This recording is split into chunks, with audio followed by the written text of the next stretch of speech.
오늘의 콘텐츠는 우리 제작진이 그 이모지라고 하는데 그림 문자가 있어요. 이걸 통해서 힌트를 준다고 하거든요. 그림 문자를 통해 한번 맞춰보도록 하겠습니다. 시청자 여러분도 한번 유추해 보시기 바랍니다. 자, 오늘의 주제는 바로 이겁니다.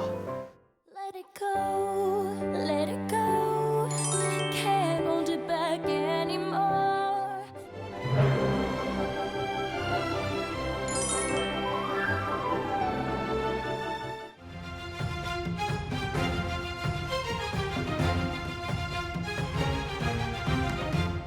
이걸 보고 오늘의 콘텐츠가 뭔지 떠오르시나요? 오늘의 콘텐츠는 인물인데 바로 거상이라고 불렸죠. 김만덕이 오늘의 콘텐츠입니다. 자, 오늘 함께 이야기 나누는 세 분 먼저 인사드리겠습니다. 세 분 안녕하십니까? 어서 오십시오. 안녕하세요. 네.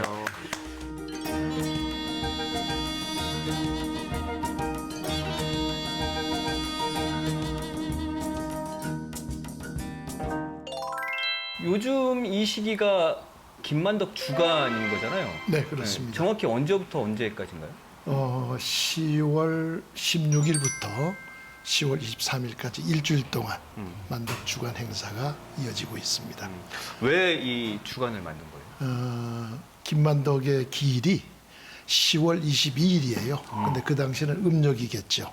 근데 이거를 양력으로 해서 10월 22일이 들어있는 주를 만덕 주간으로 그렇게 설정을 해주셨습니다. 2017년도에 그 제주도에서 그 만덕 사업을 선양 사업을 어떻게 하면 더 이렇게 효과적으로 알릴 수 있을까 하는 그런 걱정을 했던 끝에 만덕 주간을 만들어서 그 만덕 주간에 중에 이제 김만덕을 알리는 그런 행사를 통해서 알려야 되겠다. 이렇게 돼서 만덕 그 주간 행사가 결정이 됐고 올해는 6번째 만덕 행사가 열립니다. 주간 행사가. 어떤 프로그램들이? 예, 그 중에 맨 처음 시작하는 게 만덕제 봉행입니다. 우리 그 제관이 12명인데 다 여성들로 구성이 돼 있어요. 그 여성들로 구성된 12명의 제관이 제를 올리는 만덕제. 그리고 만덕제 봉행이 끝나면 바로 만덕상 시상식이 있습니다. 거기에는 이제 봉사상, 경제상 받은 분들에 대한 시상이 있고요. 그 외에도 이제 탐라광장에서 만덕 큰 잔치 행사가 이루어집니다. 보통 장애인이나 노약자나 이렇게 어른들을 모시고 보통 우리가 한 3,000명에서 한 4,000명을 행사를 합니다. 그러면 국수를 나눈다든가 떡을 나눈다든가 이렇게 해서 그날은 전부 거기에 오신 분들에게 무료로 그렇게 드리고 있습니다. 이렇게 행사도 꾸준히 이어져 오고 있고 사실 김만덕이라는 인물에 대해서는 이제는 많은 분들이 좀 알고 계신 것 같아요. 기록에는 어떻게 남아 있어요? 뭐 우리가 잘 알고 있는 뭐 실록이라든지요, 승정원 일기, 일성록, 그다음에 뭐 비변사 등록 등 중앙의 중심적인 기관 왕의 기록 이런 데에서도 김만덕에 대해서 많은 이야기들을 이제 해주는 편입니다. 특히 정조가 이 김만덕에 대해서는 상당히 그 많은 관심을 가졌던 게 각각 지방에다 진율곡으로 이제 분배도 해주고 하는데 특히 이때 제주도에 가뭄이 생기면서 보내주려고 하는 그런 생각이 있었거든요, 제주도에. 근데 그 조금 지나서 바로 이제 김만덕에 대한 보고가 올라오니까 정조로서는 상당히 기쁜 거죠. 자기의 의도가 이 김만덕의 생각이랑 많이 일치도 하고. 그래서 상당히 다양한 측면에서 이 이야기들이 이제 기록되었다 이렇게 생각할 수 있습니다. 제가 깜짝 놀란 게 제가 이제 재작년에 일제강점기 신문 기사를 한번 본 적이 있습니다. 근데 그때 조선일보랑 동아일보에 한 2회씩 만덕에 관한 이제 그 이렇게 포커스가 됩니다. 일제는 어떤 그 한국의 어떤 그 이런 어떤 혼이나 정신을 이제 말살하려고 그러는데 그거를 갖다가 조명하고 그래가지고 저도 깜짝 놀래가지고 그 부분에 대해서 한번 정리를 했던 적이 있습니다만은 그거는 이제 그만큼 만덕이라는 어떤 존재가 어떤 가치나 정신이 어떤 학문적으로도 사회적으로도 이제 그 역사적으로도 이렇게 의미가 있다는 그런 얘기를 하고 싶어 한 것 같습니다. 그러니까 김만덕과 관련된 이야기는 뭐 많이 있지만 또 오늘 이렇게 김만덕 전문가 세 분을 모셨으니까 우리 콘텐츠 안테나 표 만덕전을 함께 만들어 보면 어떨까?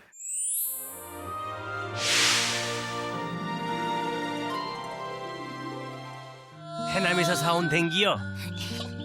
곱수다. 경허나 둘인때 행복은 경 오래가지 않았수다. 아이고 만덥네. 아이고 이 일을 어떠놓고 해남서 돌아오던 배가 아우 보러면 그만 뒤집받치 냄신게. 부르는 한꺼번에 닥친 데는 해신가 마심. 얼마 안 지나 어머니께선 지주에 불어닥친 역병에 그만. 제 나이 제후 12. 우리 오누이는 허러지기 천혜고아가 되고 뿔뿔이 헤어졌수다. 저는 우리 집 서정을 딱히 생각한 기녀 월중선의 눈에 띄는 수양딸이 되었수다. 화살촉 같은 시간들, 고장 같은 18, 난 양어머니를 따랑 기녀가 되었수게.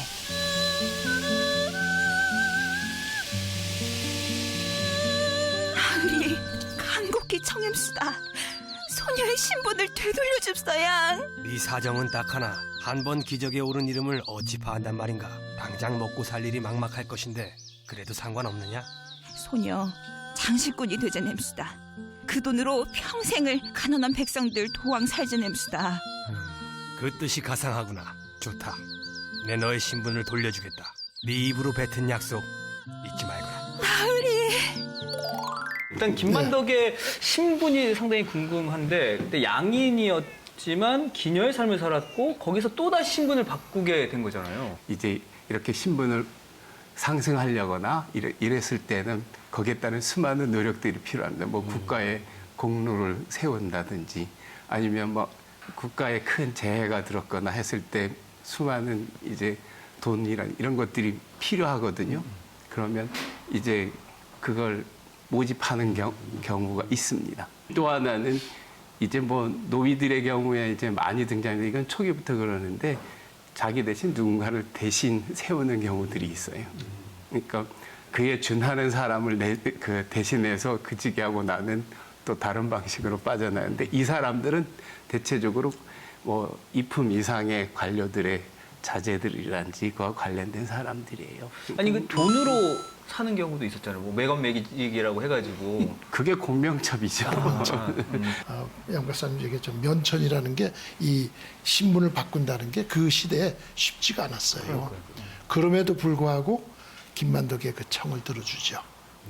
그래서 그때 목사하고 약속한 게 내가 양인 신분으로 돌아가게 해준다면 내가 돈을 많이 벌어서 어려운 사람들을 위해서 뭔가 하겠다 하는 약속을 지킨 게 바로 김만덕의 그 구휼입니다. 그래서 어쨌든 새로운 삶을 살기 위해서 선택한 게 이제 상업인 건데 그렇죠. 왜 하필 상업이었을까요? 실은 우리가 지금 계속 그 재해를 이야기를 많이 해서 그러는데 이 농업 생산력들이 많이 좋아졌었습니다. 그리고 여기에서 이제 돈을 많이 벌 수 있는 사람들이 생기고 이제 토지도 넓게 경작을 하고 안 하면 일부를 남한테 빌려줘서 거기에 따르는 돈까지 이제 받아가면서 하는 그런 뭐 광농에 해당되는 그런 사람들이 많이 등장을 하고요. 그래서 그 돈을 많이 벌기도 하지만 이게 또 밖으로 이제 그 시장에 나오게 되는 것들이죠. 또 하나는 국가도 이 정조 무렵에는 엄청나게 많은 그 곡물들을 확보를 합니다. 환곡이라 그래서 한 100만 석. 그러니까 이제까지 조선시대 제일 많은 곡물을 정부가 확보한 시기예요. 이렇게 확보해서 국가 재정은 어느 정도 넉넉해지는 상태예요. 그러니까 지금 이제 정조 한 20년쯤 넘어가게 되면은 뭐 꽤 이제 그 국가로서는 이제 뭔가 해볼 만하다라는 그런 상황까지는 와 있는 부분들이. 그럼 제주는? 예, 조금 이제 지금 말씀하시는 하면 그러니까 저 조선 시대가 양난 이후에 지금 저게 박사님한테 그 농업 경제부터 하고 상품 화폐 경제가 생겨나게 됩니다. 그래서 이제 산업공상이 상이 좀 이렇게 좀 중인 신분으로 올라가게 되는데 그게 아까 말씀드린 거래할 게 많았고 전국에 장시가 많이 생기게 됩니다. 그리고 제주 경제로 보게 되면 저는 이제 해녀 경제 이전의 제주 경제는 갓 경제입니다. 이게 전국에 이제 품질이나 뭐 독점 시장님에서 제주가 다 올라갔잖아요. 그러니까 제주도에서 갓을 끌고 올라가서 그쪽에 뭐 가시나 해산물 들고 올라가서 그쪽에 가서 이제 곡식이나 이거 받아오고 이런 식의 어떤 거래가 많이 생기게 됩니다. 처음에는 그 송상이라든가 안상들도 내려왔다 그래요. 그러다 보니까 제주도에서는 그때 물론 출입금지 200년씩이긴 하지만 그럼 우리도 이제 올라가게 했다. 그게 어떤 그 지금으로 말하면 교역, 유통이 생겨나게 됩니다. 이 지점을 만덕이 치고 나간 게죠. 근데 이제 다만 여자 뭐 나가지 못하니까 배라든가 이제 이렇게 그 상인들을 대신해 가지고 그 객주 포구를 이제 그 거점으로 해가지고 거래를 해서 시세 차익을 얻게 된 겁니다. 지금으로 보면 일종의 그 시세 차익 같아요. 이게 하고 또 거기서 이제 하여튼 뭐 그렇게 양반들 그게 뭐 화장품 뭐 이런 귀금 이런 거 가져 팔고 또 관에도 납품하고 하면서 부를 축적해서 그 어떤 규모를 이제 갖추는 그래서 이제 아까 사회자님 처음 말씀 거상으로 크게 되는 그겁니다. 그러니까 외국 같은 경우는 그걸 뭐 이렇게 중상주의하고 이제 중농주의라 그러는데 그런 어떤 사회 경제적인 흐름에 있었는데 그거를 이제 지역적인 한계를 딱 그렇게 극복하고 그걸 캐치해 가지고 어떤 그 능력을 발휘하신 그런 생각입니다. 그러니까 김만덕이 초창기에 이제 양인신문 회복을 하고 장사를 시작할 때 뭘 먼저 시작했냐면 기생을 했으니까 기생할 때 경험을 가지고 한 거예요. 그러니까 화장품, 네네. 그다음 옷감, 장신구 이런 것들을 시작으로 하다 보니까 제주에서 많이 나는 것을 육지로 갖다 팔고 또 제주에 없는 것을 육지에서 가져오면 이게 장사가 잘 되겠다. 아까 진 박사님 얘기한 시세 차익을 좀 많이 볼 수 있겠다 해서 제주에서는 이제 소라, 전복, 미역 이런 것들을 막 이제 모아서 그걸 육지로 보내고 또 제주에서 나지 않는 쌀이나 소금이나 이런 것들은 또 육지에서 가져오고 이러면서 돈을 벌기 시작한 거예요. 그러니까 어떻게 보면 220년 전에 김만덕의 그 장사술이 제가 볼 때는 상당히 다른 사람들하고 다른 뛰어난 상술을 갖고 있었던 것 같아요. 그 당시에 그 김만덕이 펼쳐왔던 장사 사문칙이라는 게 있어요. 보니까 그게 뭐냐면 박리담이 한다. 많이 팔지만 싸게 판다. 그 다음에 정가 판매를 한다. 지금 가면 다 정가 판매하잖아요. 그리고 신용 본위로 한다. 뭐 물건이 나쁘다 그러면 바꿔주기도 하고 언제든지 믿고 사갈 수 있는 그런 장사의 원칙을 지켰단 말이에요.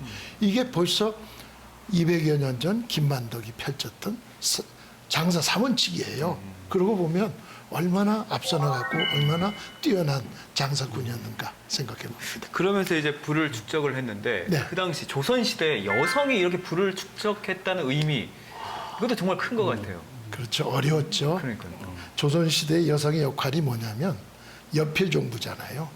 여자는 할 일이 남자한테 시집 가서 애 낳고 집안일 하는 게 최대의 그 일이었어요.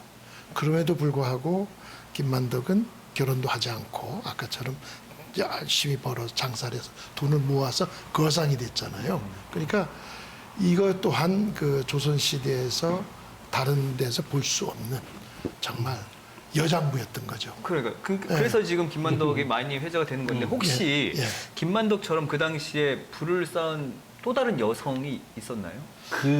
이제 저는 이제 성공한 최초의 여성 기업인이라고 저는 이제 부릅니다. 그리고 이제 그쪽으로 왜냐하면 이제 단순하게 돈을 많이 모은 것 갖고 기업이라고 그러지 않잖아요. 기업의 어떤 사회적 책임이라든가 어떤 아까 상도 그걸 이쪽에서 기업가 정신이라 그러는데 그게 관장님 말씀하신 박리담이나 그걸 또 사회 환원하는 이런 사회적 책임, 기업가의 사회적 책임까지 다 한 그런 차원에서 보면 최초이자 뭐 유일하다라고 볼 수 있죠. 경허고 쭉 이어진 숙련과 기근. 마침내 임금께선 지주로 구호곡을 보내줬주마쓴 경허나 지주 바당은 구호곡을 실는 12척의 배 중에 5척을 앗아갔수다. 절단이 필요한 순간이라서 말씀.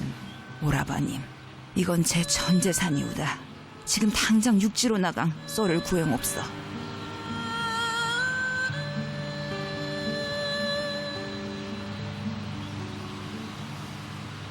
만덕할망이 소를 구해왔죠. 몬주먹하는 지주를 구했죠.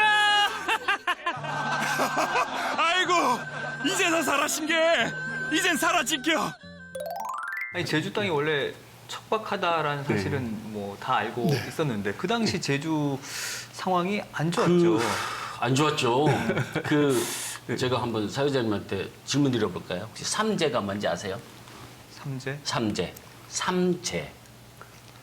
많이 들어봤는데 그러니까 삼재 끼 어려운 그 재난의 요소 삼재. 그러니까 삼재가 아시겠죠? 풍재잖아요. 바람. 그 다음에 하나가 수재. 수재. 그 다음에 한재입니다. 가뭄. 그러니까 제가 생각한 삼재가 아니네. 하여튼 재난인데 자연재해죠. 근데 이제 이게 계속 제도 있으면 어떤 현상이 생기냐면 당장 굶주립니다. 그리고 내년에 농사를 못 지어요. 이게 2, 3년 만에 한 번 조선시대에 있었습니다. 그게 되게 큰 게 정조 때 이물 대기근 그런 생기. 그렇게 되면 어느 정도의 규모냐 하게 됩니까? 정조 20년인가 25년인가요? 보니까 그 전에 봤더니 한 6만 3천 명 정도 구가 있었는데 한 겨울 지나니까 18,000이 없어진 거예요. 그럼 어디 갔냐? 이건 그런 거다. 그러면 이제 그런 그 대기근 가뭄 혹은 또 재해가 생겨나게 되면 이제 예전의 어떤 그 조선시대 봉건시대의 그 구빈제도는 왕도주의입니다. 왕은 백성의 임금이잖아요. 그럼 그 자식들이 굶어 죽으면 당연히 그렇게 해죠. 그럼 이제 여기 목사가 우리 이만저만해서 이렇게 어렵다 올리면 그쪽에서 이제 내려와서 상황을 판단해서 그럼 이제 해야겠구나 해가지고 저쪽에 뭐 나리포라든가 얘기했던 걸 보냅니다. 그 쌀이나 뭐 소금이나 의약품을 보내는데 문제는 오다가 풍랑을 만나요. 그러니까 얼마나 고민을 하고 걱정을 하는지 숙종 때 그런 일이 있었어요. 숙종 때 이제 무사히 쌀을 왔다 그러니까 어제 시라 그래갖고 숙종이 너무 기쁘다. 너무 기쁘다. 그 끝나면 이제 치하도 하고. 그게 대부분 봉건시대에 그렇게 부의 축적이 적을 때니까 공적 부조라 그래서 전부 국가에서 하는데 민간에서 하는 아주 드문 경우가 그 만덕 같은 그런 경우입니다. 그러니까 1792년부터 95년까지 4년간 기근이 들어서 제주 백성이 3분의 1이 굶어 죽었잖아요. 그때 이제 1794년이 갑인년입니다. 이 갑인년에도 살아남았었다는 그것은 제일 어려웠을 때도 굶어 죽지 않고 살아난 경우를 얘기하는 거거든요. 그래서 그때가 정조 19년이 갑인년이고 그 당시에 흉년이 심해져서 어떤 기본이 어찌 공적 부조였는데 네네 그렇죠. 김만덕이 아까 500석 네, 500석. 했다는데 또 준 사람이 있었잖아요. 돌아가신 분을 제가 뭐 비교하는 게 좀 그렇지만 다른 게 만덕 같은 경우는 만덕으로 통일을 하면 만덕 같은 경우는 이 상업에 의해서 또 자본이 기초 자본이 없었잖아요. 근데 이제 고현감 그분 같은 경우는 현감 출신이고 그분이 이제 땅에서 난 곡식을 팔아서 이렇게 자본을 축적한 일종의 토지 자본이죠. 예, 그래서 그때부터 그거에 대한 어떤 그 평가가 많이 차이가 났죠. 예, 물론 그분들도 나중에 다 이제 이렇게 그 보상을 받긴 합니다. 그러나 다른 분들도 있었어요. 다른 분도 있는데요. 홍필삼이랑 그다음에 양성범 이런 백석희한데 이 사람도 나중에 자리가 비면 정조가 제주도 현감 시켜줘라. 교수를 다 받았어요. 그래서 이제 그 보상이랄까 어떤 그 명예나 지위 같은 걸 이제 해주는 그런 식으로 했죠. 근데 이제 만덕 같은 경우 그게 전혀 없이 벼슬도 나중에 안 갖고 그냥 평민으로 살았잖아요. 물론 벼슬은 좀 그 은여반수라고 내의원에 정조를 만날 때 네네. 정조를 만나는 사람은 벼슬이 없는 사람 만날 수가 없어요. 그래서 지금 같으면 간호실장, 청와대 무슨 대통령실 간호실장과 같은 직책이 있거죠. 은여반수라는 게 그 벼슬을 주고 임금을 만난 거예요. 비록 여인이라 하나 그 공덕이 가상하지 않은가. 과인 크게 감동하였다. 소원을 말해보게나 주상전하께 없어 무엇이든 들어주겠노라 하셨어. 소인 죽기 전이 주상전하를 배우고 금강산 귀경을 허고정하오다. 경허고 금강한 그 뒤 구비구비를 나 발끝머리영 가슴에 담았수다.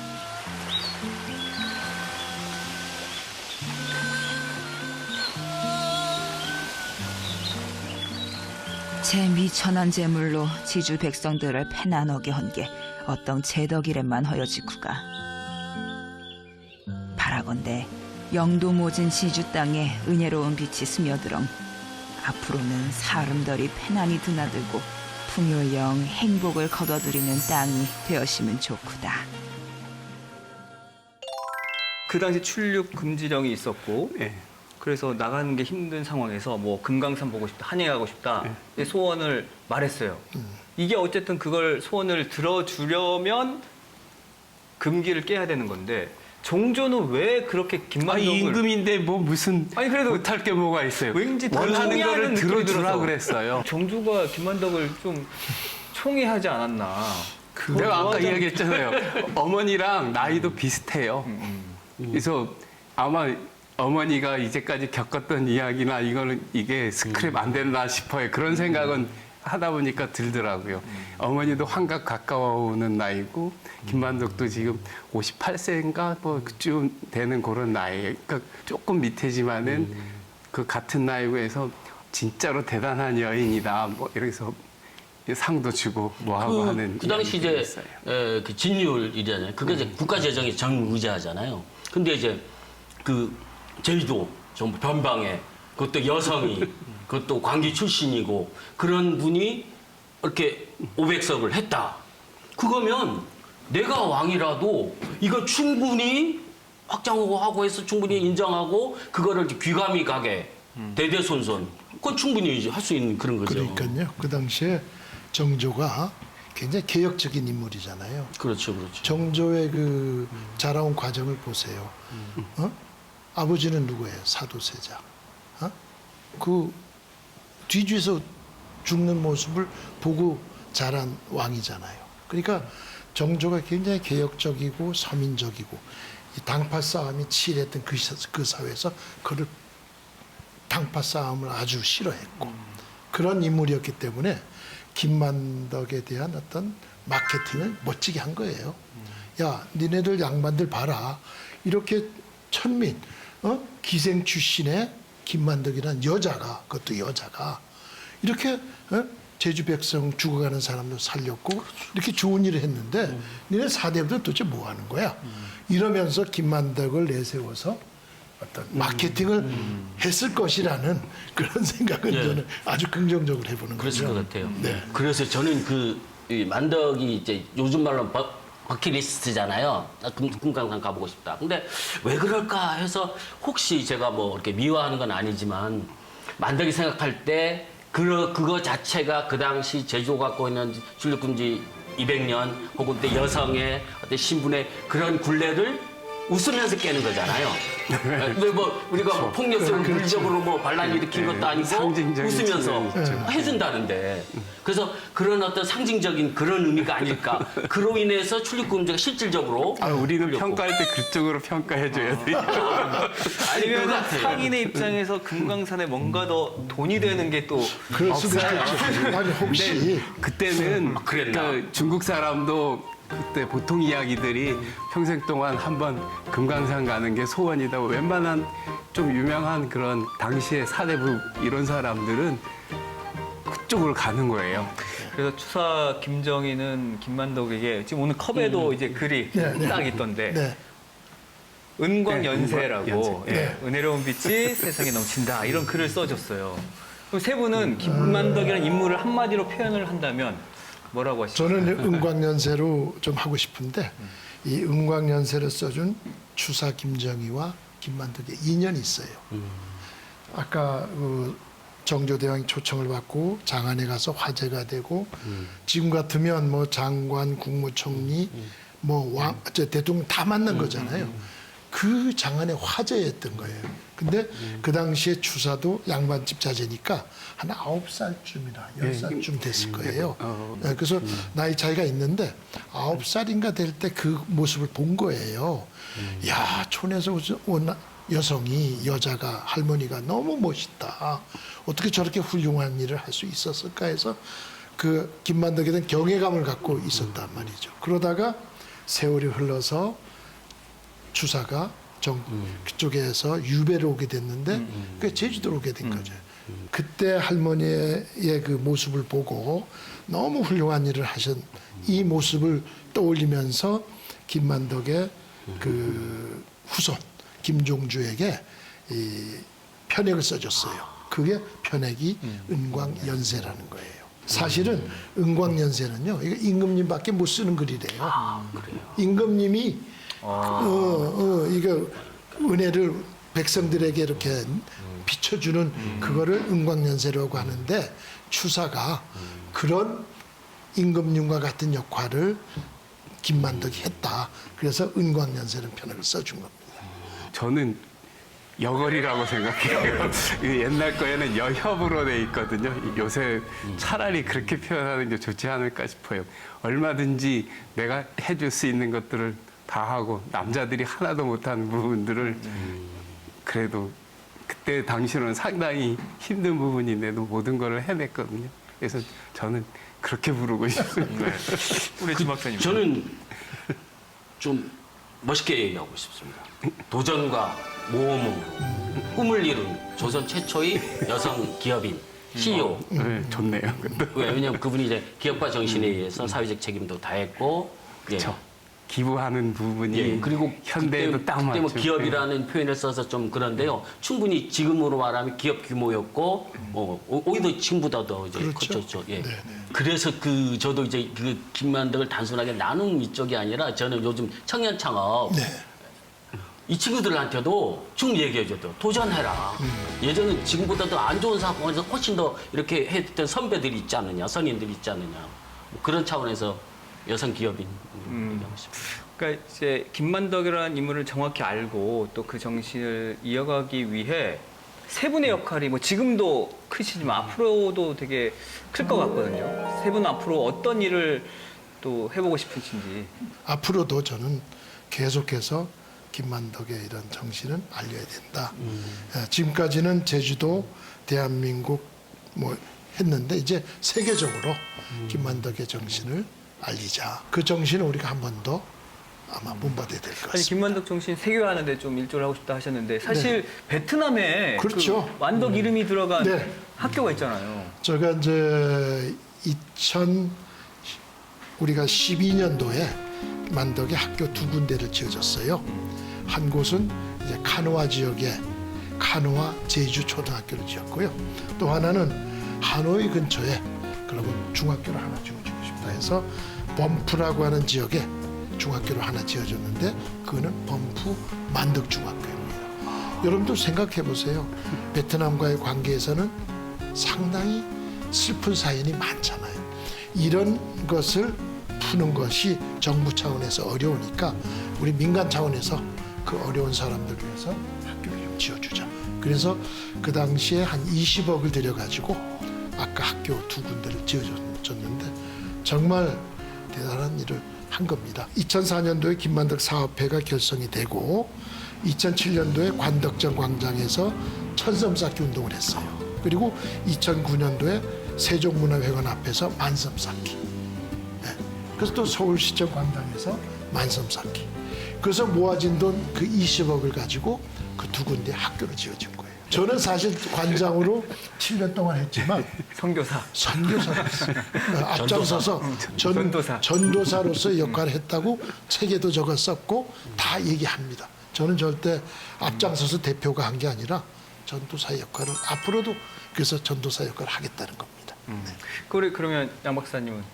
뭐 제가 잘할 수 있는 거는 책 읽는 것밖에 없어요.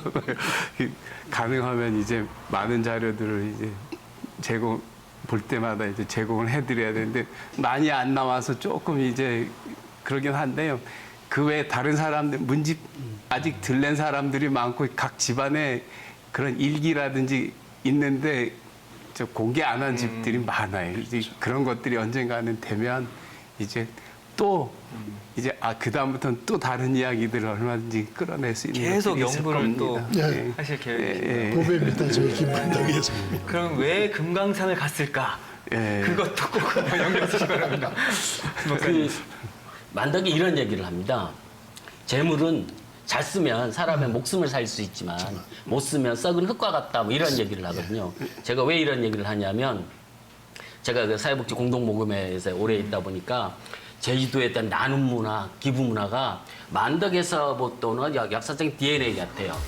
그러니까 일제시대도 보면 일본에 돈 벌러 가고 잘 살았겠습니까? 제주도 사람들의 어떤 나눔 문화는 없어 봐서 없는 사람을 알아서 그게 이제 만덕의 지론이거든요.